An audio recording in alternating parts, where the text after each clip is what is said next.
Hello बच्चों, let's read the question. The question says calculate the energy required to excite 1 liter of the hydrogen gas at 1 atm and 298 Kelvin to the first excited state of the hydrogen atom. The energy for the dissociation of hydrogen bond is 436 kilojoule per mole. Also calculate the minimum frequency of the photon to break this bond.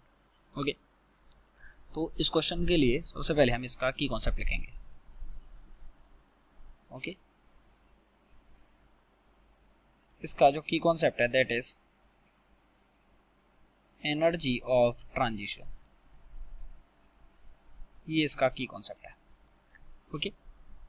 तो देखिए सबसे पहले हमको यहाँ पे जो इसका pressure दिया गया है और इसका टेम्परेचर दिया गया है. तो वी नो दैट कि जो आइडियल गैस इक्वेशन है पीवी इक्वल्स टू वो क्या होता है एनआरटी. तो यहाँ से अगर हम मोल्स निकालेंगे तो वो कितने आ जाएंगे पीवी अपॉन आरटी. तो नंबर ऑफ मोल्स अगर हम निकालेंगे तो प्रेशर हमको कितना गिवन है 1 और जो इसका वॉल्यूम है वॉल्यूम हमको कितना गिवन है 1 लीटर. ओके 1 लीटर है तो यानी कि ये 1 गिवन है डिवाइडेड बार 0.0821 इंटू टी वो कितना है हमको 298 केल्विन. तो यहाँ से जो इसके मोल है वो आ गया 0.04 आ गया. ओके 0.0409 ये इसके मोल आ गए. ओके ये लगभग 0.04 के समथिंग इसके हमारे पास मोल आ गए. तो यानी कि ये किसके लिए ये इतने मोल्स हैं और हमको इसको एनर्जी है जो हाइड्रोजन बॉन्ड को तोड़ने के लिए वो कितनी दे रखी है 136 किलो जूल पर मोल. यानी कि एक मोल के लिए इतनी एनर्जी चाहिए. तो जो सॉरी लैम्डा नहीं एन. ओके यहाँ से तो ये इसके नंबर ऑफ मोल्स आ गए. तो एक मोल के लिए इतनी एनर्जी चाहिए तो इतने नंबर ऑफ मोल्स के लिए कितनी एनर्जी चाहिएगी. तो यहाँ पे हम लिख सकते हैं टोटल एनर्जी. हमको बताया कि 436 जो है किलो जूल चाहिए एक मोल के लिए. तो 0.0409 के लिए कितनी चाहिएगी. तो इसको निकाल लेंगे तो ये आ जाएगा 17.83 किलो जूल. ओके ये इतनी आ गई. ये हमारे पास टोटल एनर्जी आ गई. अब देखिए इसमें बोला गया है कि जो हाइड्रोजन एटम है उसको एक्साइट करना है. तो एक हाइड्रोजन एटम को फर्स्ट एक्साइटेड स्टेट यानी कि n=2 में ले जाना है. कहाँ से n=1 से. तो n=2 से लेके n=1 के लिए कितनी एनर्जी चाहिएगी. तो जो एनर्जी का यहाँ से जो वैल्यू है वो कितनी आ जाएगी 13.6 into 1/n1 square minus 1/n2 square. तो ये कितनी आ जाएगी 13.6 इंटू 3/4 तो दैट इज 10.2 इलेक्ट्रॉन वोल्ट. और इसको जूल में चेंज करेंगे तो 10.2 इंटू 1.6 इंटू 10⁻⁻19 ये कितना आ गया ये आ गया इसका जूल. ओके ये किसके लिए है ये 1 हाइड्रोजन एटम के लिए एनर्जी है. ओके एक हाइड्रोजन एटम के लिए इतनी एनर्जी चाहिए.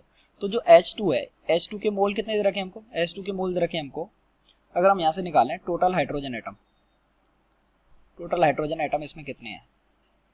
तो टोटल हाइड्रोजन कितने होंगे देखिए H2 मॉलिक्यूल्स में वैसे तो दो तो ये हो गए. ओके इसके मोल्स कितने हैं इसके मोल्स हैं हमारे पास 0.0409. एक मोल में कितने होते हैं एक मोल में होते हैं Na यानी 6.023 इंटू 10⁻23. तो ये इतने हाइड्रोजन एटम आ गए.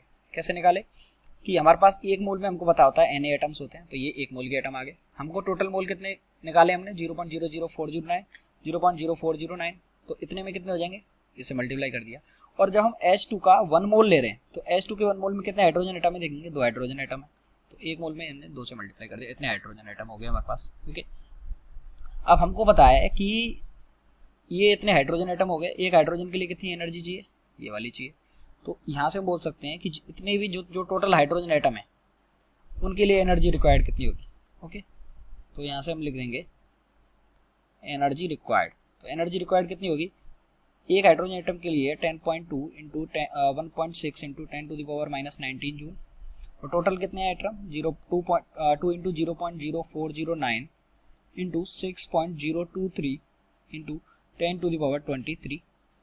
ओके तो यहाँ से ये जब इसको सॉल्व करेंगे तो ये आ जाएगा लगभग 80.86 किलो जूल. ओके ये इतनी एनर्जी आ गई. अब देखिए टोटल एनर्जी जो हमको चाहिए हमको बोला गया also calculate the minimum frequency of the photon. तो इतनी एनर्जी तो इतने एटम्स के लिए चाहिए एक्साइट करने के लिए. और ये वाली एनर्जी है इसके इतने जो 0.0409 मोल है उनको तोड़ने के लिए चाहिए. तो ये तो ब्रेकिंग की बॉन्ड ब्रेक करने के लिए एनर्जी चाहिए ये एक्साइट करने के लिए एनर्जी चाहिए. ओके तो यहाँ से हम लिख सकते हैं कि जो नेट एनर्जी है नेट एनर्जी वो कितनी हो जाएगी, वो हो जाएगी 80.86 प्लस 17.83। ओके, तो इसको सॉल्व करेंगे तो ये आ जाएगा 98.19 किलो जूल हमको टोटल एनर्जी चाहिए। ये किसके लिए, ये वाली तो हाइड्रोजन एटम्स को एक्साइट करने के लिए और ये बॉन्ड को ब्रेक करने के लिए। और वी नो दैट कि एनर्जी जो होती है,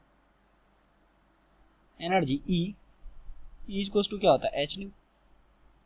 तो E equals to H nu, तो यहाँ पे हमको कितना दे रखा है, यहाँ से हमको दे रखा है जो एक मोल के लिए कितनी एनर्जी है, एक मोल जो बॉन्ड तोड़ने के लिए 436, और एक मोल्स में कितने पार्टिकल होते हैं, एक मोल्स में 6.023 इंटू 10⁻23 पार्टिकल्स ऑफ H2 हो गए। यानी कि इतने जो हमारे पास क्या होंगे, हाइड्रोजन हाइड्रोजन बॉन्ड होंगे। एक H2 में एक हाइड्रोजन हाइड्रोजन बॉन्ड होता है। तो इसको हम एच न्यू के बराबर कर देंगे, एच के लिख देंगे 6.67 इंटू 10⁻34 जूल, -34 इंटू जो न्यू है हमको कैलकुलेट करना है। तो यहाँ से जो न्यू का वैल्यू है, यहाँ से जो न्यू का वैल्यू है आ जाएगा 10.93 इंटू 10⁻14 हर्ट्ज। तो आप देख सकते हैं कौन सा आंसर हो गया, option number B is correct. I hope you understood it well, best of luck.